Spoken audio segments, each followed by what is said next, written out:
Hey guys, Troubletcat here, recording for the Zombie Arcade. This is Meet the M16 All-Purpose Rifle, a attachment loadout for the M16 that I find pretty cool. This one is designed around just making the gun useful in pretty much any situation. You want to be capitalizing on how versatile the gun is to begin with. You see here a little spoiler of things to come, a strange attachment loadout you're going to see a little bit later on. But for this attachment setup, we're using the ACOG 4x scope, the foregrip, and the laser sight. Now, I'd probably prefer the flash suppressor to the laser sight on this, to be honest, because you don't really need the laser sight, and the flash suppressor is good to hide your position, but the flash suppressor is a pretty late unlock. It's not one of the first 10, and I think I'm going to be sticking with the first 10 unlocks for these guns for the most part.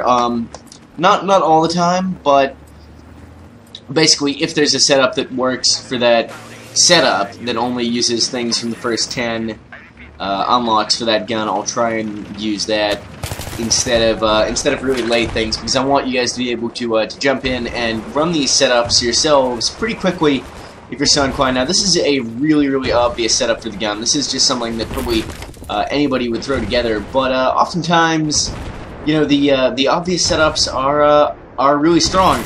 And the good thing about this setup is ACOG 4x scope is good at medium to long range. You see there, I really should have hip fired and taken advantage of my laser sight, which of course increases your hipfire accuracy for that closer range shooting when you don't quite want the ACOG, so it complements those longer range optics.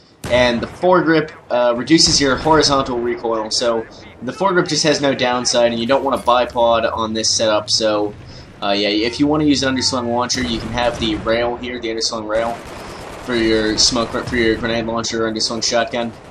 I'm not showing those in this series though, so we're using the foregrip here.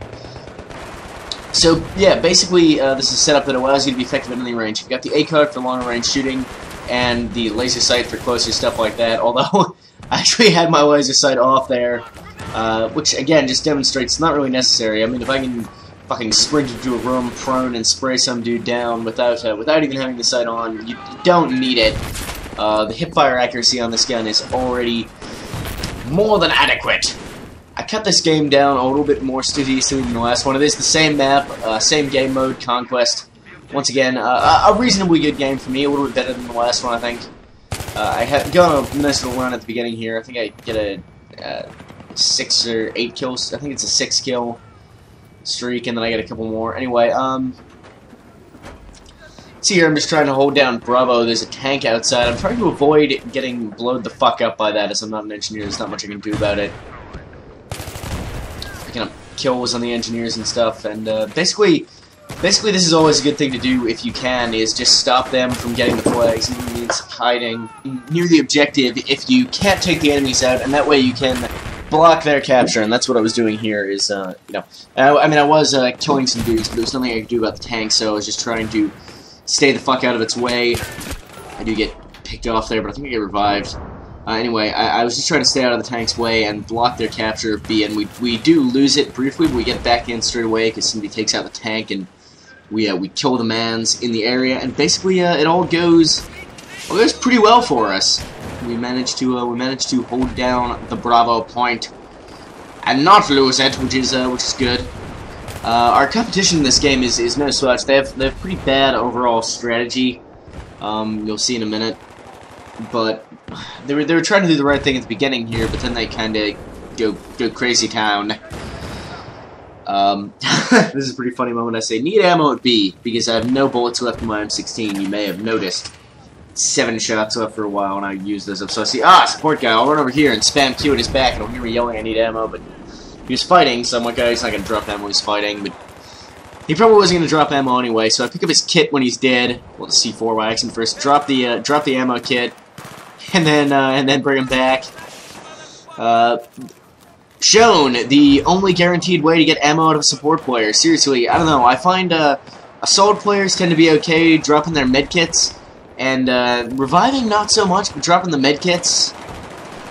Support players, for some reason, almost never, ever drop bullets. You just, if you're out of ammo, you're just kind of fucked most times. You want to pick up a gun off the ground because, I don't know what it is, just support players don't play their class, as far as I can tell. Well, I mean, they do in the sense that they, you know, use a light machine gun to provide support fire, or they use a light machine gun like a submachine gun and charge in and spray everywhere. But for the most part, it's just it's like drawing wood from a stone to get ammo out of a support point. I'm not sure why that is, but so there's one way you can do it, guys.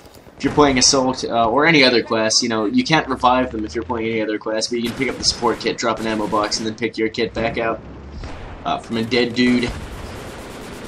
Works out nicely. And again, if you need a med kit, just find a dead Assault guy nearby, pick up his kit, drop a med kit, and pick up your kit again, and you're golden. And once again, you can see here, blocking them from capturing Bravo. I do get killed in just a second here by, oh yeah, that's right, he shoots me in the head. I'm not even sure how this guy takes me down so quickly. It's mostly that he shoots me in the head. So, here's the first bit of longer range shooting I show you with this. There's a sniper down there, I can see the scope went, and bam, headshot, taking him down. The M16's accuracy is quite impressive. You don't need heavy barrel or anything like that. And there you see the recoil was extremely manageable. That was full auto fire at a moderate distance. It's a really good gun at medium to long range. And then the laser sight just helps you out at close distance. You'll see a little bit more long range shooting towards the end of this game. So you can see here, we've got both the outside points, and they've just capped the mid. They've kept Bravo, so we still got two out of the three zones. That's right. I'm talking about gameplay in general, of course, here, not only about the gun. In the bits where there's not a whole lot to say about the gun itself, the attachment loadout. I mean, this is just this particular loadout is a pretty. It's a really standard one. I was gonna say bland. It's really standard. Getting shot and killed there before I can climb in. I think I die again immediately, pretty much. Oh, I killed that dude. That's right. Get another service star. Move up and take Bravo back. Anyway, there's not that much to say about this loadout. It's a really standard one. The other two loadouts, I'm gonna be showing you two more loadouts for the M16, and then we'll move on to the next gun, which is gonna be the AK-74M. The next two loadouts, I'll tell you now. There's gonna be a close quarters loadout, which is set up specifically for small maps, tight engagements, that kind of thing. And there's going to be kind of a wacky loadout, which I honestly would not recommend anybody use, but it's pretty funny. If only because you sort of imagine killing somebody with that, and they look at your attachment setup and wonder what the fuck you were doing. I did manage to play a few good games with this wackier loadout, though, so hopefully I'll be able to capture one of those for you guys. It's just kind of something kind of silly. I don't know what the fuck this support guy is doing up here, but I can tell you what it's not doing, and that's helping me capture the point. He's off it, and then he runs further away because I don't know, stopping them from taking the point or getting back the point right outside our base would break his fucking heart, I guess. I'm such a bitch when people don't play the objectives or their classes. Shooting that guy in his cankles to kill him. Got shot in the head by some Athseer guy. He shoots me in the head here again. Just like snap, bang, dead. Shot you in the face, bitch, and I'm owned. I don't think he's cheating or anything like that. Just on the ball with those headshots. So basically, what's going on here is we've got Bravo and Alpha, and they've got Charlie, which is the point right outside our base. I'm just trying to get them off it. I don't get what they're doing here. I see enemy teams do this all the time. They get the point closest to the enemy base and hold it down really fucking hard. They've got, like, their entire team here. You're gonna see in a minute I die. Oh, no, I would've cut it out. I can see it on some of the kill cams. They've got millions of dudes around. And you sort of get that impression looking at the minimap and stuff like that. They're all out here, man. But they don't have any of the other points. And I see enemy teams do this all the time when they're losing. They just get the one point outside the enemy base and disregard everything else. And pro tip, you can't win doing that. I don't understand why I see this so often. I mean, it happens, you know, I'll be on a team that'll do it sometimes too, and I'll be going for the other fucking objectives so that we can actually win the game, but they'll just be all outside the enemy base. I don't know. I think it's because you get a lot of kills from the enemy coming to try and take the point back, and people just love their KDRs. Love padding that KDR. Here's the other bit of long-range shooting I was talking about.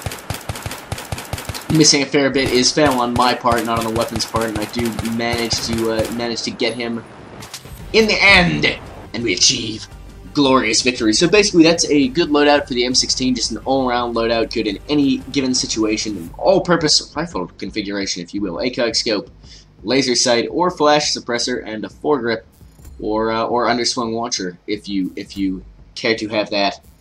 We did win that game.